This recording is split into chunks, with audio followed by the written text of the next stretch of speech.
The views expressed in this program do not necessarily reflect those of this station.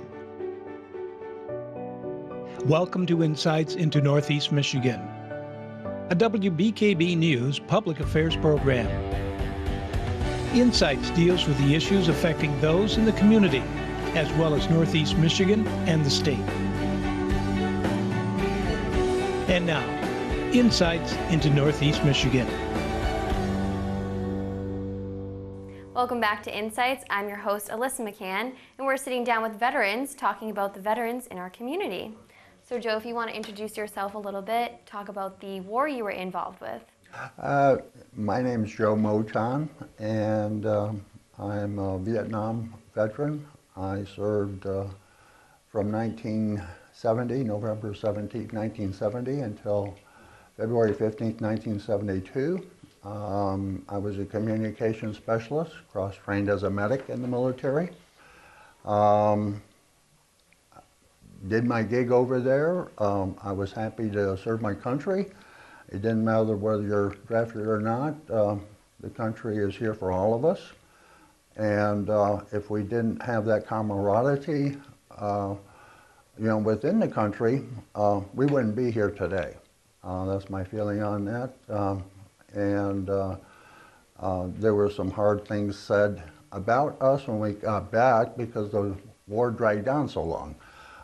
Guys coming back in 1966, 67, 68 were more receptive or more appreciated than guys coming back later on when the war wound down. The war wound down and, I got back in 72. We didn't totally get out of Vietnam until 1975. They had basically, shut down all troop activity there in 1973. They started evacuating people out of there then. We did have advisors still there trying to rescue people and stuff after that war, up until 1975. When I got back from the service, I was experiencing a lot of difficulty. I had PTSD. Of course, they didn't call it PTSD then. The reception I got was not good. But again, like I said, I mentioned that earlier on because I think the people of the country at that time were tired of the war. They wanted results. They couldn't see the results coming from our government. There were too many politics involved with that war at that time, and that's the reason why I think our reception was not as good as some of the other receptions that the earlier soldiers coming home had. As far as the help I got, it was great. I went through the VA healthcare system. They helped me immensely. I needed a lot of help, I really did.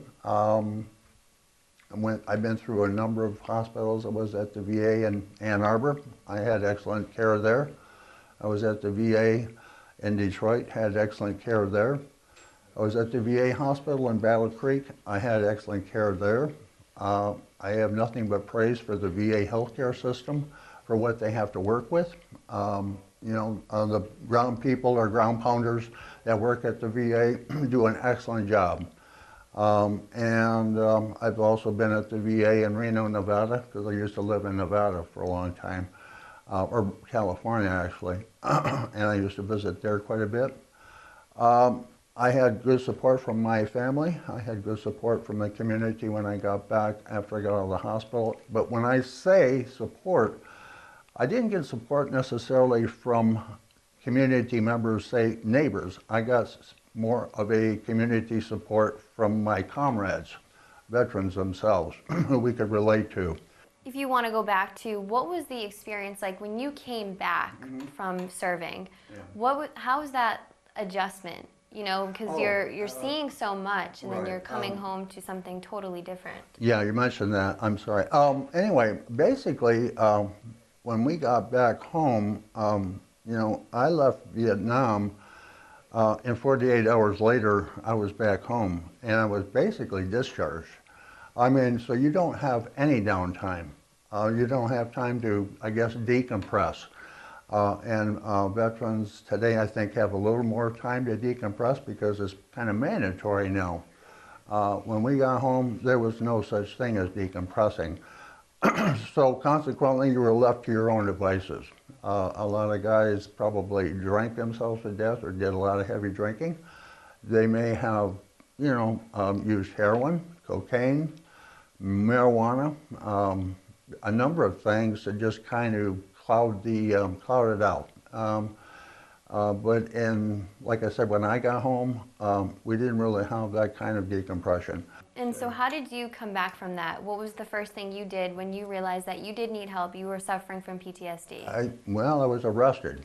I was drinking too much, got arrested, and I was spent some time in county jail, and I was very fortunate that the judge,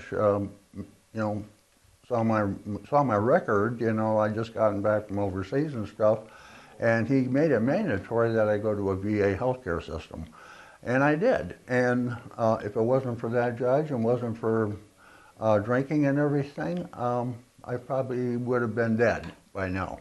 So that helped me out quite a bit, and that's kind of like, that's my scenario. I don't know. Other guys have other things they went through. Everyone's story is a little bit different, of course.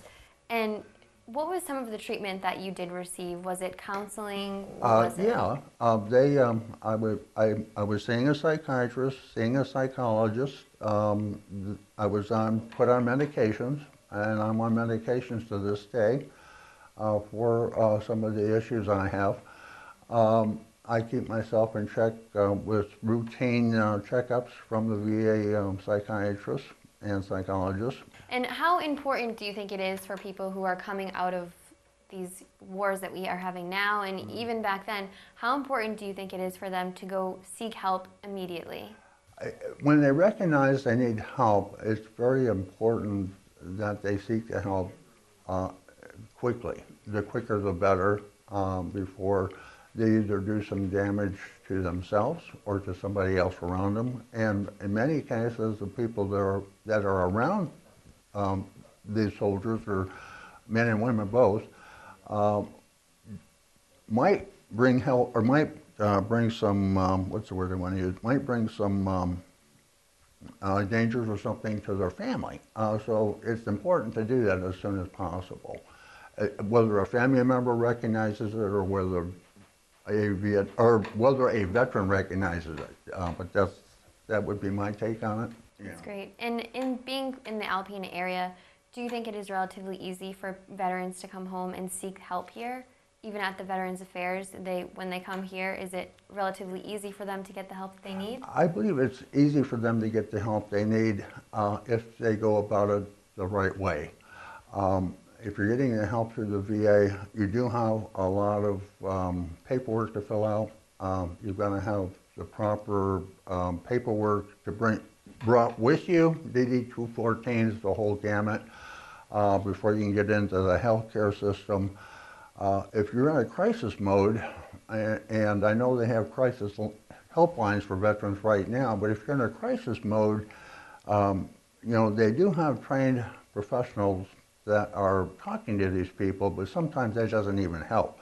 You've got to bypass a lot of the red tape, get these people in immediately. And that is not happening.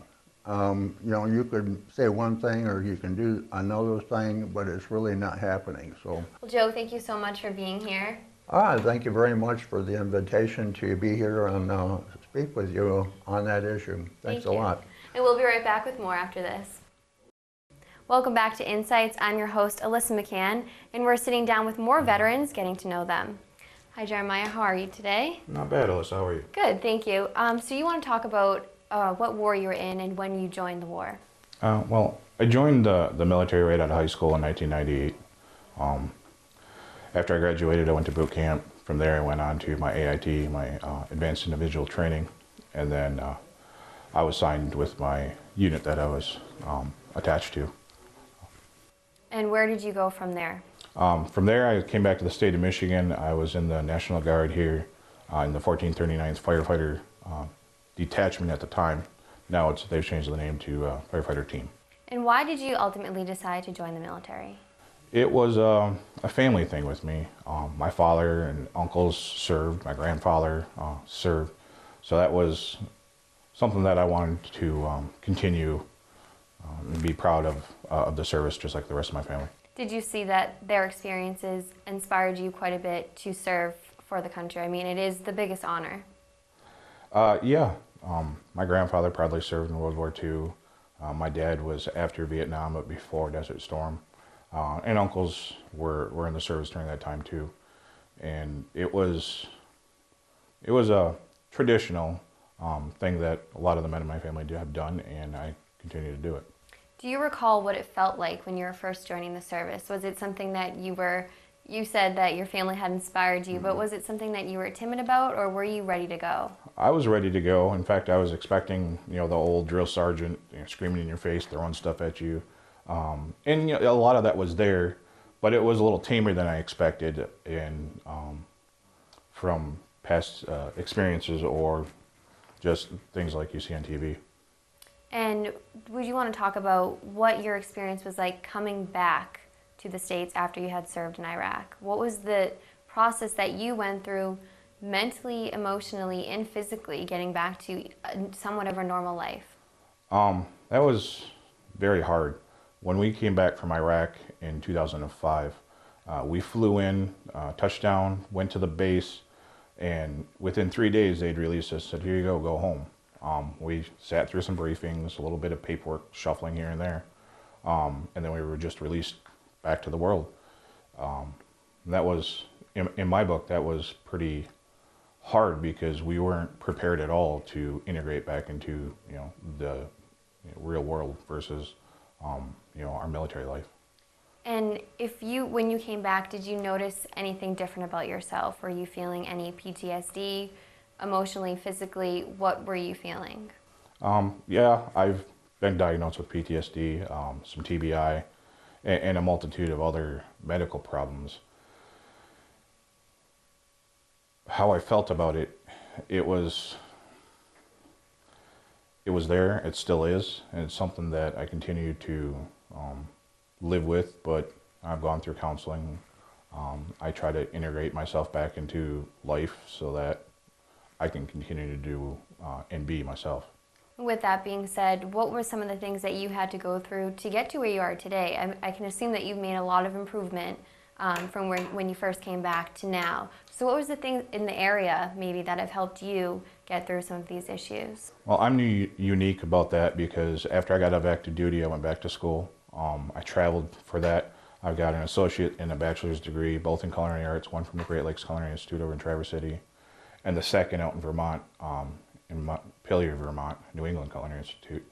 And from there, I traveled again because of my job is very nomadic as a chef. And I spent some time in New Orleans, spent more time in Memphis, Tennessee, and then just recently I moved back to Alpena the last summer, and this is where I was raised. I was born in the UP and raised here in Alpena. And how would you say that the treatments that you've received along the way have helped you? I mean, here in Alpena, I feel like in Michigan, there's a huge group of veterans that are constantly supporting one another. So how do you feel about the support in the community, with the Veterans Affairs, or even with the clinic across the hall? The support within the veteran community is great. We try to look out for each other. It's a brotherhood with our brothers and sisters, no matter what era. We're all family. In response to that, I feel that the VA is lacking in a lot of issues. Michigan, their VA system being on the lower half of the United States. This is the 5th VA system I've been involved in. And it's a struggle, it's tough because yes, at one side, or one thing that they got going for them is, they've got the knowledge, they've got the experience, they've got the people that can treat us, but on the flip side, those same people are doing 3-4 times more work than they should be doing, or what anybody else would normally be doing in the real world. What can they do to make it better for you guys? That's kind of a loaded question. There's a lot of things that can be made better, and I think that privatizing is not the way to go, but to fix what we have and go forward from there. Do you think that coming out of the service and becoming a veteran, do you think that the process to go through to get treatment is easy, or is it a difficult one that requires a lot? It's very difficult. My personal situation, I've been fighting the VA for 100% disability now for over 4 years. I've jumped through 3 different VA systems through that process, and now I'm here in Michigan still battling it. I'm one of the few people that have had to get lawyers involved to really work on our case, because it's hard. They want to, find reasons not to do stuff, but at the same time, they're there for us veterans specifically. And what do you think that the state or even the country can do? Our president right now, what can they do to help you guys? Can they hear from you? Do you think it's gotten better over the years or worse? I think there's been a lot of light shown on the issues. When President Obama was in office, we found that there was a lot of corruption, theft, and things going on that are not right. And that's, rampant or widespread across all the VAs. So there's no one specific problem there that I can list. But at the same time, the problems that we're experiencing are fixable problems. Case in point, veterans waiting for months or years to get the help that they need. And what is your best advice for those men and women who are fresh out of service? What's your biggest advice for them? Get connected with the VA, with veterans, with the VFW. If you've got medical problems, get your file going. So the sooner you get it rolling, the easier it'll be for you later on. Well, Jeremiah, thank you for being here. Really appreciate your time. Thank you for having me. Thank you. We'll be right back with more after this. Welcome back to Insights. I'm your host, Alyssa McCann, and we're sitting down with Dr. John McMaster and talking about the treatments veterans get here. Now, Dr. John McMaster, do you want to talk about what you deal with day to day here at the Veterans Clinic? Well, Alyssa, I wanted to tell you, thank you very much for your interest in our mission serving veterans here in Northeastern Michigan. I have the distinct honor of being the Associate Chief of Staff for Primary Care for the Saginaw System, which involves looking after the primary care provided in our 9 community-based outpatient clinics in the 35 counties in northern Michigan. We'll focus on what's going on here in Alpena. Of the 9 clinics that we have serving the communities of northern Michigan, this is actually one of the finest here in Alpena. We have 2 full medical teams, one led by Dr. Montante with over 20 years of experience in primary care. The second with PA Alexander Porshavinsky, a really wonderful person who's worked a number of years here in the Alpena area. In addition to that, we have a strong focus on mental health services here in Alpena.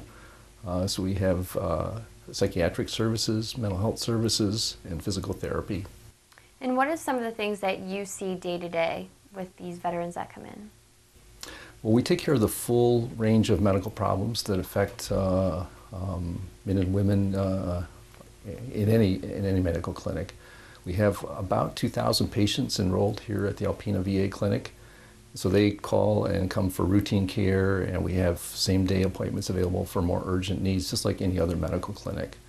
In addition to that, we have a psychiatrist available. We also have mental health services and counseling services available day by day here in the clinic. And for those veterans who need help with physical therapy, that's available on site as well. That's great. And what would you say the process is like for veterans to come to a facility like this? Is it a relatively easy one, or is it something that's difficult for them? Well, the qualification for the VA medical benefit is determined by federal statute. So Congress sets the standards or the rules for who qualifies for the care. Of course, the most fundamental qualification is having served in the military. And then there's also some subsidiary qualifications in terms of income and so on. So for people who have questions about whether they qualify, they can come to our clinic here in Alpena anytime, Monday through Friday, and our office manager, Kelly Clearwood, can help them figure out whether they qualify for the benefit. That's great. And do you feel that you would advise all veterans to seek mental or physical help the moment they come out of the service? Absolutely. It's a very comprehensive healthcare system, and they've earned it. People who've served our country deserve nothing less than comprehensive care in all the areas where we provide service, so I would highly recommend it to them. Do you think that there's anything more that the state or that even the country can do to help veterans get into these clinics or get the help they need quicker and more efficiently? I think that we really need good veteran service officers, and one thing that I really appreciate about the people of Alpena County is that they were willing through a vote of the people to provide the tax-based resources to hire veteran service officers for this area. And each of the surrounding counties also has wonderful people serving in that role as well. And so the veteran service officers become like an advocate for a veteran who's seeking the benefits that she or he have earned. So that office is available right here in Alpena, it's right across the hall from our Alpena clinic. And I would encourage every veteran who has questions about a decision, about their qualification for medical benefits or for compensation and pension, they should definitely work with their veteran service officer. And we spoke to some veterans earlier, and they were talking about some improvements that could be made within the system. Do you see any improvements from your standpoint that could be made or have been made in the past that you think have really added to the veteran service? Well, we very much want every veteran who can qualify for the service to have it. We have the services in place and we want them to be used. So we seek every possible way that we can within the limits of a federal statute to get people the health care and in cases where it's needed, compensation and pension. There's a lot going on here and we really want this service to be available to every veteran. We have a Veterans Justice Officer who helps veterans who are having any issues navigating their way through the justice system. We also have a social worker who's dedicated to making sure that no veteran is homeless, that everyone has the housing that they need. We have home-based primary care nursing and a home-based primary care medical team. Dr. Pabalon is making visits into the home for veterans that are not medically, physically able to come to the clinic. They can have home visits. There's also physical therapy and pharmacy services and social services for those veterans who are homebound. So there are a lot of things that people would benefit from, and we have about 2,000 veterans who are getting that service, and we have room for more. We'd love for them to join us. That's great. And with all of that being said, do you think that the community here in Alpena does a lot to support the veterans, whether it's fundraisers or whether it's the VFW Hall? Do you think that they do a lot to support the veterans here in our community? This Northeastern Michigan is a remarkable place. This is a home of patriots. Whether it's the local volunteers who make lap blankets, the people that support our wonderful Vietnam vets who make sure that no child goes without Christmas. This is a place that honors and really seeks to meet the needs of our veterans, our brothers and sisters, and this is a community that really does honor our American veterans. Was there anything in your life that inspired you to work with veterans and get them the help that they need? Sure. Well, actually, I'm from this community. I grew up on a farm, family farm west of Harrisville. I've spent my whole career doing family medicine here in Northeastern Michigan. I now have the distinct honor of serving in a leadership role in the VA system where I can help to do everything in my power to use my experience to improve primary care for the veterans living in the northern two-thirds of Michigan. I have family members that served in World War II and Korea and Vietnam. I'm honored to be able to serve in this capacity. Thank you, Dr. John McMaster, for being here today. Thank you, Alyssa, for coming. I really appreciate your interest in meeting the needs of our local veterans. Absolutely. Thank you so much. And join us next week for more insights. Insights into Northeast Michigan is produced by WBKB News. If you have any comments, suggestions, or topics you would like to see on a future show, please email WBKB News. This has been a production of Thunder Bay Broadcasting Corporation. All rights reserved.